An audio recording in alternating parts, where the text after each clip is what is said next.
Hello guys, YouTube channel में आपका स्वागत है। मैं आपको मेरी आज की जर्नी के बारे में बता रही हूँ। तो आप सब भी मिलिए, मेरी फ्रेंड्स है, हाय बोल रही मेरी फ्रेंड।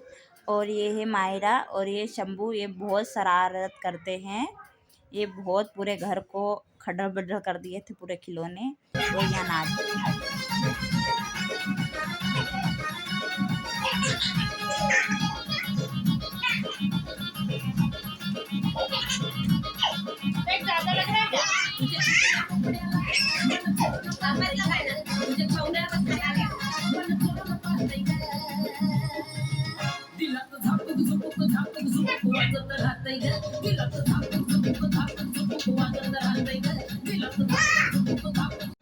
तो ये नथ है मेरी फ्रेंड की, मैं पहन के देख रही हूँ। तो महाराष्ट्र की रहने वाली है। तो चलो हम मंदिर की ओर निकल गए। वट सावित्री का व्रत मनाया जाता है।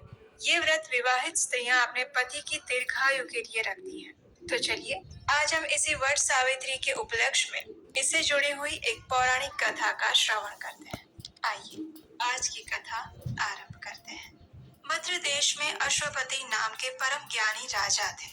धन और वैभव से पूर्ण होने के बाद भी उनकी कोई संतान नहीं थी और इसलिए संतान के अभाव में वे बड़े दुखी रहते थे। राजा ने पंडितों की सलाह से पुत्र प्राप्ति के लिए सावित्री देवी की आराधना की।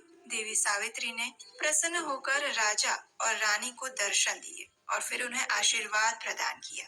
देवी ने उनसे कहा कि हे राजन, तुम्हारे भाग्य में पुत्र तो नहीं है, लेकिन मैं स्वयं कन्या रूप में तुम्हारे यहाँ जन्म लूंगी। इतना कहकर देवी सावित्री अंतर ध्यान हो गई और ये सुनकर राजा और रानी अत्यंत प्रसन्न हो गए।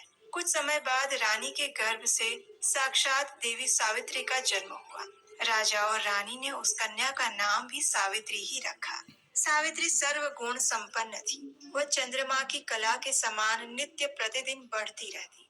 जब वो विवाह के योग्य हुई तो माता पिता ने उससे कहा कि सावित्री, अब तुम अपने योग्य मन चाहा वर ढूंढ सकती हो। इतना कहकर राजा ने सावित्री को एक वृद्ध मंत्री के साथ वर खोजने के लिए भेजा। सावित्री अपनी यात्रा पर रवाना हुई। एक दिन अचानक नारद मुनि भद्रराज अश्वपति से भेंट करने के लिए आए और उसी समय सावित्री भी अपने लिए वर चुनकर वापस आ चुकी थी।